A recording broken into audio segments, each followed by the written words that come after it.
कुछ देर पहले आपको आरूप मैम समझा रही थी और एक्सप्लेन कर रही थी जो पिछले साल 69th बीपीएससी में ज्योग्राफी से रिलेटेड जो प्री में क्वेश्चंस आए थे। उन्होंने क्वेश्चन नंबर 13 मतलब 13 क्वेश्चन वो बतला चुकी थी और अब मैं क्वेश्चन नंबर 14 से आपको समझाता हूँ। देखिए एक क्वेश्चन है, what is the local time of Thimphu Bhutan located at 90 degree east longitude when the time at Greenwich that is 0 degree is 12 noon. इसके लिए आपको एक कंसेप्ट पता होना चाहिए कि टाइम निकालते कैसे हैं हम लोग। तो देखिए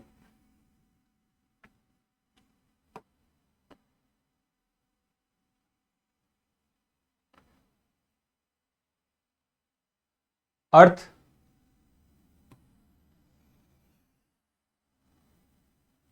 ये देखिए 0 डिग्री लॉन्गिट्यूड, ये नॉर्थ हो गया, ये साउथ हो गया।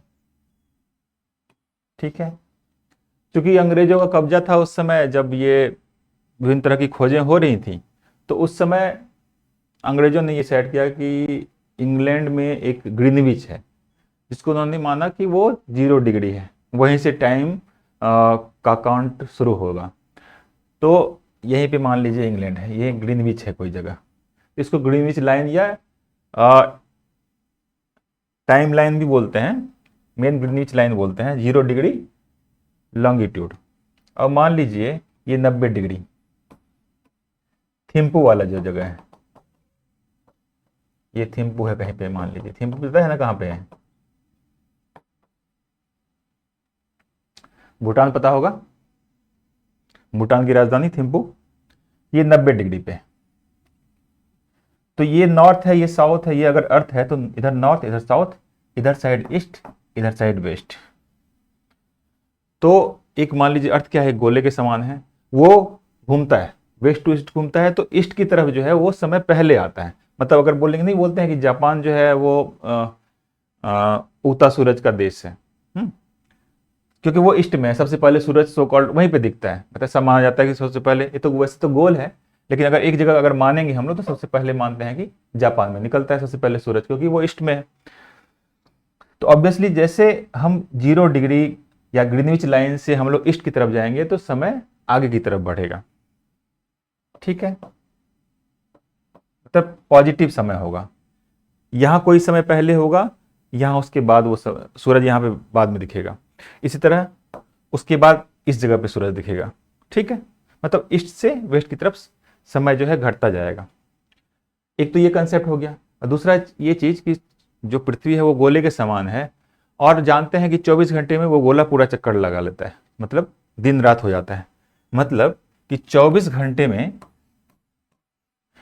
गोला अगर पूरा घूम गया मतलब 360 डिग्री घूम गया, ये तो पता ही होगा। तो इसके आधार पर हम लोग निकाल सकते हैं कि 1 डिग्री घूमने में उसको कितना समय लगता है। अगर 360 डिग्री घूमने में गोले को मतलब अर्थ को अगर 24 घंटे लगता है, या अगर मिनट में निकालना चाहते हैं तो इंटू 60 मिनट, 360 डिग्री घूमने में पूरे गोले को, 360 डिग्री घूमने में क्यों बोल रहे हैं, क्योंकि दिन रात पूरा हो रहा है, घूमने में अगर 24 घंटे गुना 60 मिनट लग रहा है, तो 1 डिग्री घूमने में कितना लगेगा, सिंपल सा है, 24 इंटू 60 अपॉन 360, तो कैंसिल आउट कीजिए 6 4, मतलब 1 डिग्री घूमने में उस गोले को, अर्थ को 4 मिनट लगता है। इसके आधार पे हम लोग क्या देख सकते हैं, ये 0 डिग्री पे है, ये 90 डिग्री पे है, मतलब कितना दूर है, 90 डिग्री का फासला है। समय के आधार पे करें तो कितने डिग्री, कितने मिनट का फासला हो जाएगा, क्योंकि 1 डिग्री घूमने में 4 मिनट लग रहा है, तो 90 डिग्री घूमने में 92 इंटू 4, 360 मिनट। ठीक है, इसका मतलब कितने घंटे अपॉन 60, मतलब 6 आवर लगेंगे। ठीक, अब देखिए इसमें से 6 घंटे हम कौन सा देखते हैं, 12 बज रहा है, और उसमें 6 घंटे जोड़ दीजिए, तो कितना हो गया, या तो 6 PM या 6 AM हो सकता है, लेकिन हमें जोड़ना है। हम क्या बोले कि हम लोग ईस्ट की तरफ जा रहे हैं तो टाइम पॉजिटिव हो जाएगा और बढ़ जाएगा टाइम। ठीक, तो 6 PM आंसर हो जाएगा। यहाँ पे 6 घंटे जोड़ देंगे पॉजिटिव तरफ, ईस्ट की तरफ, क्योंकि थिम्पू है। ओके, यहाँ पे क्लियर भी है, 90 डिग्री ईस्ट लॉन्गिट्यूड। ओके, चलिए अब अगला चलते हैं। अब इसका आप ये बताया भी गया है, लेकिन हमने आपको समझा दिया पहले ही एक्सप्लेनेशन को। अब चलिए अगला प्रश्न चलते हैं। क्वेश्चन नंबर 15 क्या है कि which of the following statement is correct? Natural gas is found in Dharwar rock formation, mica is found in Koderma, Cuddapah series is famous for diamond and petroleum reserves are found in Aravalli. तो एक पहले भी question rock system से बतला चुकी है madam. अब देखिए 2 क्वेश्चन पूछ चुका है बीपीएस में, अभी जो देखे आप, अभी तो 2 क्वेश्चन आपको मिल गया जो कि रॉक सिस्टम से पूछा गया है, तो इंपॉर्टेंट है रॉक सिस्टम में। तो अब इसमें भी हम लोग चलते हैं आगे थोड़ा।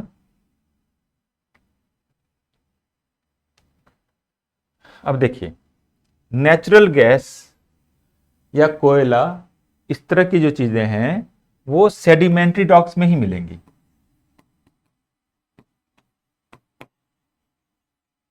गैस हो गया, नेचुरल गैस, कोल, तो सेडिमेंट्री रॉक्स में ही मिलेंगी। ठीक है, अब ये धार और सेडिमेंट्री जो है कंपेरेटिवली नया है रॉक, है ना, तो ये धारवा जो है काफी पुराना रॉक फॉर्मेशन है, यहां तो कभी मिल ही नहीं सकता वो। ठीक है, ये क्लियर है। तो नेचुरल गैस कभी भी धारवाड़ रॉक फॉर्मेशन में नहीं मिलेगा। इसी तरह ये कडप्पा सीरीज जो है वो वहां डायमंड नहीं मिलेगा, तो ये भी रॉन्ग हो गया। Cuddapah series is famous for diamond, ये भी रॉन्ग हो गया। Natural gas is found in Dharwar rock formation, ये भी रॉन्ग हो गया। Petroleum reserves are found in Aravalli hills, अब फिर अरावली हिल जो है ये काफी पुराना है ना, दिल्ली के पास अगर हम देखेंगे, है ना, जाएंगे तो दिल्ली से गुजरात वगैरह के आसपास थोड़ा बहुत, ये अरावली, ये काफी पुराना है, काफी पुराना रॉक फॉर्मेशन है यहाँ पे अरावली हिल्स में। तो यहाँ भी पेट्रोलियम रिजर्व्स नहीं मिलेंगे। पेट्रोलियम रिजर्व्स कहाँ मिलेंगे बताया मैं आपको, पेट्रोलियम रिजर्व्स हो या नेचुरल गैसेस हो वो सेडिमेंट्री रॉक्स में मिलेंगे। ठीक है, नॉर्मली सी, समुद्र के आसपास में ये मिलेगा। ओके, अब देखते हैं इसको। देखिए वही है कि natural gas is typically found in younger sedimentary rock, है ना, नॉट इन एंशिएंट धारवाड़, मैं बताया आपको। अच्छा, इसमें जो आंसर करेक्ट था वो क्या था? कोडरमा, झारखंड में माइका मिलता है, ये आंसर करेक्ट था। मतलब कि बी जो है इसका आंसर, इसमें mica is found in Koderma, ये सही है। अब लोकेशन लेकिन देख लेना चाहिए आप लोगों को। ये देखिए कोडरमा जो जगह है,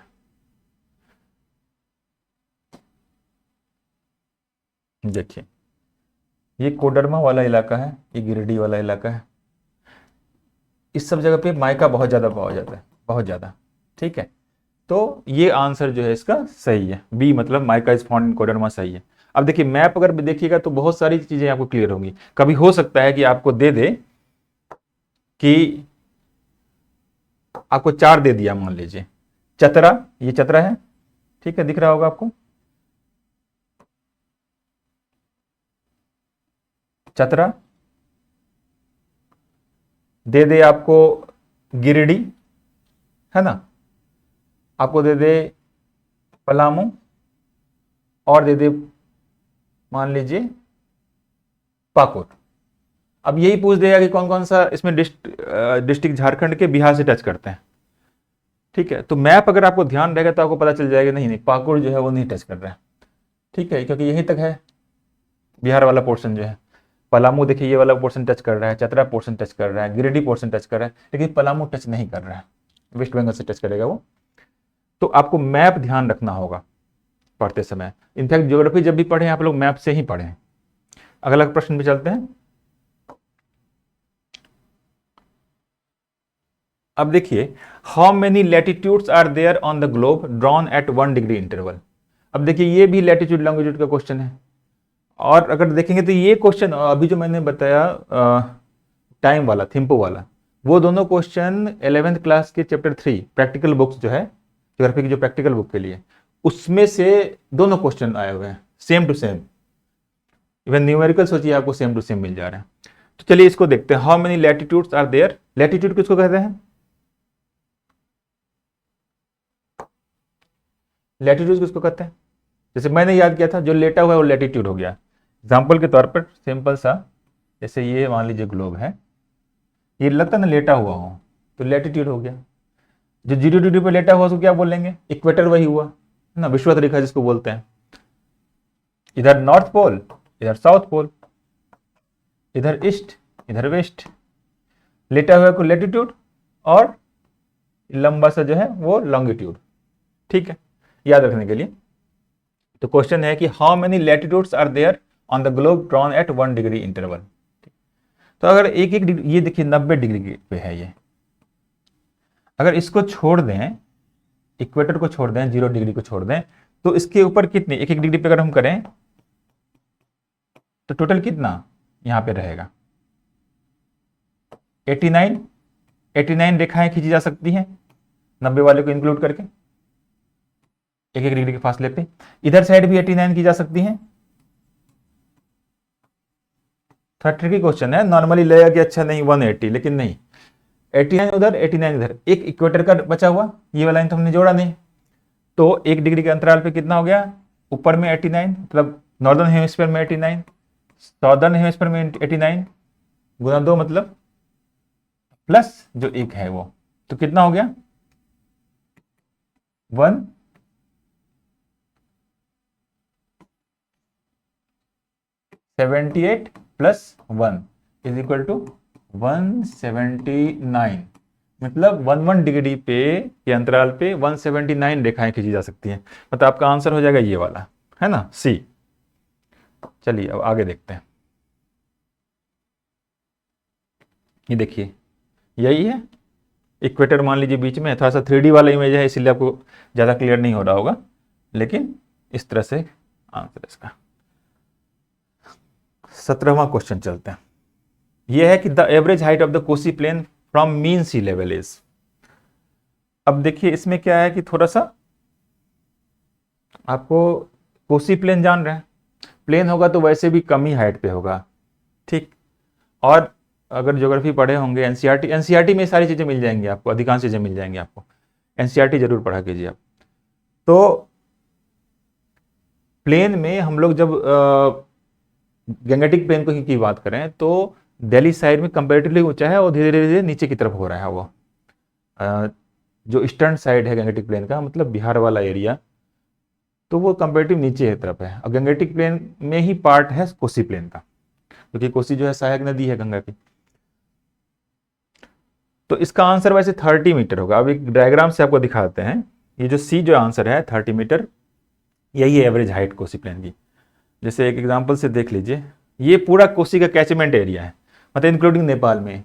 नेपाल में चूंकि ऊंचाई से वो आती है तो क्या होगा वहां पे,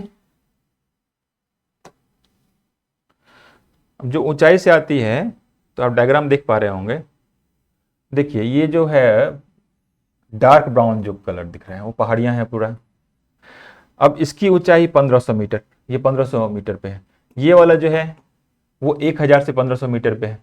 ये वाला जो है ये उससे कम है। इस तरह ये सबसे कम है, मतलब 100 मीटर से भी कम है ये वाला। देख रहे हैं कि अधिकांश जो कोसी का जो कैचमेंट एरिया है उसमें अधिकांश एरिया जो है वो 100 मीटर से कम वाला है। तो ऑब्वियसली उसका मतलब एवरेज हाइट कम हो जाएगी। अब इसको दिखलाया भी गया है, 100 मीटर से कम वाला जो एरिया है वो 70% से ज़्यादा एरिया कवर करता है ये। तो एवरेज हाइट भले ही कोई जो है 2000 मीटर से ऊपर हो या 1500 ऊपर से हो, क्या फ़र्क पड़ता है, अगर मैक्सिमम एरिया अगर कम है तो एवरेज हाइट तो कम ही रहेगी। तो वही इसमें थोड़ा सा याद रखना होगा कि 30 मीटर उसकी एवरेज हाइट। अगला चलते हैं। अब 18 नंबर क्वेश्चन देखिए। On which plateau the Tropic of Cancer and the Indian Standard Time line intersect each other. Bundelkhand, Baghelkhand, Malwa, none of these. इसमें दो चीजें, मतलब 3 कंसेप्ट है इसमें, आपको पता होना चाहिए। एक तो कंसेप्ट होगा ट्रॉपिक ऑफ कैंसर का कंसेप्ट, किसको बोलते हैं, 23 डिग्री नॉर्थ में अगर कोई लाइन खींची जाती है उसको क्या बोलते हैं, लेटीट्यूड, लेटा हुआ है ना। अगर कोई लाइन खींची जाती है लेटीट्यूड तो उसको बोलते हैं ट्रॉपिक ऑफ कैंसर। सारी इमेजनरी ही लाइन है ऑब्वियसली, कोई एग्जैक्ट मतलब एक्चुअल लाइन तो है नहीं वहां पे। अर्थ, रुकिए फिर से मैं बनाता हूं, यहां बनाता हूं मैं, ठीक है, ये अर्थ है। अब ये तो इक्वेटर, इक्वेटर मतलब विषुवत रेखा मतलब 0 डिग्री लैटिट्यूड, मान लीजिए 23.5 डिग्री ये है, इसको बोलते हैं, ये northern hemisphere, north pole south pole, इसको बोलते हैं ट्रॉपिक ऑफ कैंसर, कर्क रेखा, ट्रॉपिक ऑफ कैंसर, या हिंदी में बोलते हैं कर्क रेखा। और सेम दूरी पे अगर यहां पे करते हैं 23.5 डिग्री साउथ अगर करते हैं तो ट्रॉपिक ऑफ कैप्रिकॉर्न बोलते हैं, मकर रेखा, ठीक है। तो क्वेश्चन है इससे, एक तो ये कंसेप्ट क्लियर हो गया कि ट्रॉपिक ऑफ कैंसर किसको बोलते हैं, 23.5 डिग्री नॉर्थ हेमिस्फीयर जो है, लैटिट्यूड जो है, उसको बोलते हैं ट्रॉपिक ऑफ कैंसर, कर्क रेखा। और दूसरा क्या है, Indian Standard time. Indian Standard time कहां से गुजरती है, आपको नैनी पढ़े होंगे बचपन से, 5.5 घंटे का फासला है, 82.5 डिग्री ईस्ट लॉन्गिट्यूड से गुजरती है। मैं बताया कि टाइम कैसे देखते हैं, उस वो हम लोग लॉन्गिट्यूड के आधार पर देखते हैं, देशांतर के आधार पर देखते हैं हम लोग, एटीट्यूड के आधार पर हम लोग कर्क रेखा, मकर रेखा, विषुवत रेखा ये सब देखते हैं। तो 82.5 डिग्री ईस्ट जो लॉन्गिट्यूड है वो आपका इंडियन स्टैंडर्ड टाइम लाइन बोलते हैं उसको, ठीक है। 82.5 डिग्री ईस्ट मतलब वो जो मैं बताया था कि प्राइम मेरिडियन से मतलब 0 डिग्री लॉन्गिट्यूड से वो 82.5 डिग्री ईस्ट की तरफ है, तो इसी को बोलते हैं हम लोग इंडियन स्टैंडर्ड टाइम।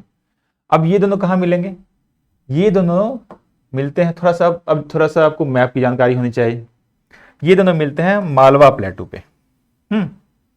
इमेज से आप देख लीजिए, ये देखिए 82.5 डिग्री ईस्ट और ये 82, ये लॉन्गिट्यूड हो गया, ये ट्रॉपिक ऑफ कैंसर हो गया। ये पोजीशन जो है आपका, देखिए ये पोजीशन जो है आपका, ये एरिया, ये मालवा प्लेटू वाला एरिया है। जब एनसीईआरटी पढ़ेंगे तो ये हम लोग भी बताएंगे, लेकिन आप लोग भी अपने से पढ़िए, सबसे पहले तो वही जरूरी है। तो हम लोग बताएंगे वो प्लेटू, फिजियोग्राफिक डिवीजन ऑफ इंडिया जो है वो बताएंगे, उसी में हम लोग प्लेटू के बारे में जब पढ़ेंगे तो मालवा प्लेटू के बारे में पढ़ेंगे, उससे पता चलेगा कि ये कहाँ पे है। और अगर आप ये जान रहे हैं इंडियन स्टैंडर्ड टाइम जान रहे हैं 82.5 डिग्री ईस्ट कहाँ से गुजर रही है, ट्रॉपिक ऑफ कैंसर जान रहे हैं कहाँ से गुजर रही है, और मालवा प्लेटू कहाँ पे है, तो आराम से इसका आंसर दे सकते हैं, ठीक है। चलिए तो आंसर हो गया, मालवा प्लेटू से दोनों इंटरसेक्ट करती है। अगला क्वेश्चन चलते हैं।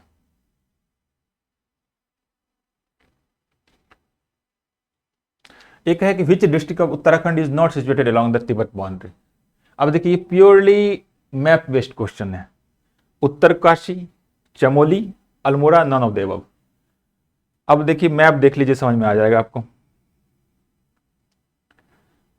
क्या क्या था। पहला था उत्तरकाशी, चमोली और क्या था, अल्मोड़ा। क्लियर है, मैप अगर ध्यान है तो वो क्लियर है आपका। अब ये देखिए बाउंड्री, चाइना वाला या इधर साइड जो तिब्बत वाला जो बाउंड्री है, अब तो आराम से आप बता सकते हैं ये पोर्शन किसका है, उत्तरकाशी का है, ये पोर्शन किसका है, चमोली का है, अल्मोड़ा तो कहीं टच नहीं कर रहा, तो इसमें अल्मोड़ा केवल जो है वो टच नहीं कर रहा।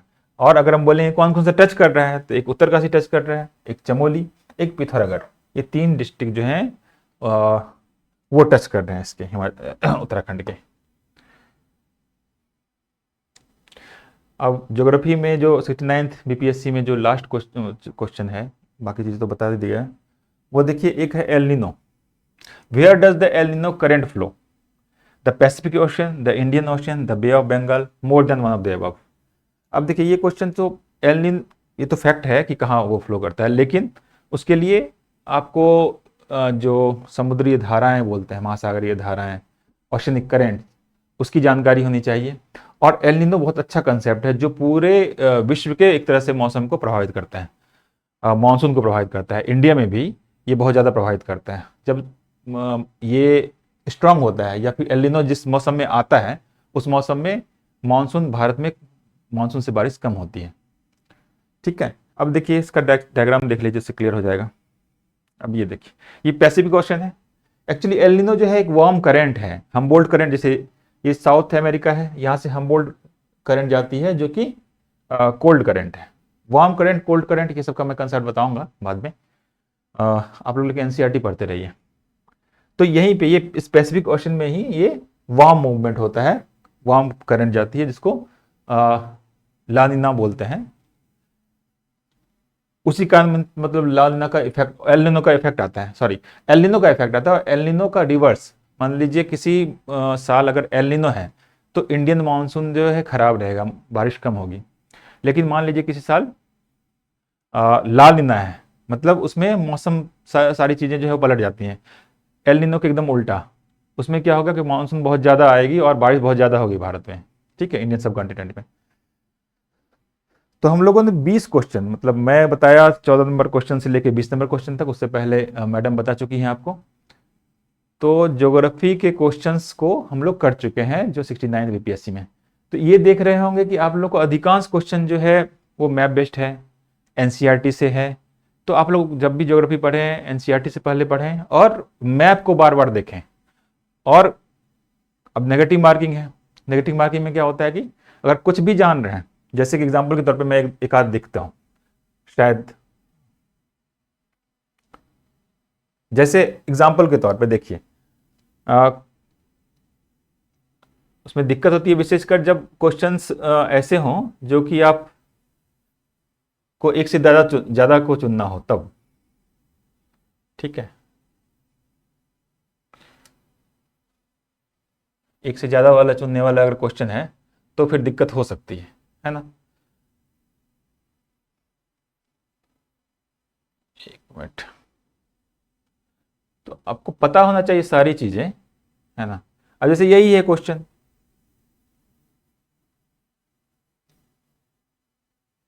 जैसे ये देखिए, अब इस तरह के जो क्वेश्चन होते हैं जैसे A3, B4, C1, D2, इस तरह के जो क्वेश्चंस होते हैं, उसमें क्या दिक्कत है। अब क्वेश्चन ये था कि Bihar geographical structure consist of rock system, match the rock system with their descriptions. अब ये बता दिए कि बिहार में कौन कौन सा ज्योग्राफिकल स्ट्रक्चर है, धारवाड़ है, विंध्यन है, क्वाटरनरी रॉक सिस्टम है, टर्शियरी रॉक सिस्टम है। अगर मान लीजिए आपको अब क्वेश्चन दिया है इसमें रैपिड डिपोजिशन ऑफ एल्यूमिनियम, अब aluminium by Himalayan and peninsular river, तो ये ऑब्वियसली अगर किसी को पता होगा कि नया इसमें होता है, जो भी नए रॉक्स होते हैं, नया रॉक क्वार्टरली वाला है, क्वार्टरली सिस्टम है, तो कम से कम सी का तो 1 वो लगा लिया, है ना। अब देख लेते हैं कि सी का 1 किस में है, सी का 1 इसमें है। ठीक है, अब देखते हैं आंसर। देखिए खत्म। मान लीजिए आपको और कोई नहीं आ रहा है, बस ये खाली पता है कि जो सैंडस्टोन, लाइमस्टोन, डोलोमाइट नहीं, created by rapid deposition of aluminium by Himalayan peninsular river, मतलब ये कैसे क्रिएट हुआ, ये रॉक सिस्टम कैसे क्रिएट हुआ, क्वार्टरनरी रॉक सिस्टम। ये लेने दीजिए हमको पहले, क्वार्टरनरी रॉक सिस्टम कैसे क्रिएट हुआ, वो क्रिएट हुआ created by rapid deposition of aluminium by Himalaya and peninsular river, नदियों से, हिमालय की नदियों से और पेनिनसुलर, जो पेनिनसुला मतलब जो दक्षिणी भाग जो है वहां की नदियों से जो जलोढ़ मिट्टी जो निक्षेप हुई, उसका डिपोजिशन हुआ, उसके कारण ये क्वार्टरनरी रॉक सिस्टम बना है। अगर सिर्फ ये मालूम है आपको, इतने सारी चीजें नहीं मालूम है ना, इतनी सारी चीजें नहीं मालूम है हमको, धारवाड़ के बारे में नहीं मालूम है, विंध्यन के बारे में नहीं मालूम है, टर्शियरी के बारे में नहीं मालूम है, लेकिन केवल ये मालूम है कि क्वार्टरनरी रॉक सिस्टम जो है वो इसके कारण हुआ है। अब इसमें चेक किए, सी का होना चाहिए 1, है ना, सी का होना चाहिए 1। अब सी का 1 केवल मिल गया हमें, और किसी में C का 1 नहीं है। क्लियर? तो आपको जब नेगेटिव मार्किंग हो तो इस तरह की चीज़ों का भी ध्यान देना पड़ेगा। ठीक है। बाकी अगले वीडियो में कोशिश करेंगे और भी जो क्वेश्चंस हैं दूसरे दूसरे टॉपिक्स के, जैसे हिस्ट्री हो गया, पॉलिटी हो गया, उस सबको कवर करेंगे। लेकिन तब तक आप लोग तैयारी जारी रखिए, एनसीईआरटी पढ़िए, करंट अफेयर्स पढ़िए, और ज्योग्राफी को खास करके वो मैप से ज़रूर कीजिए। Thank you.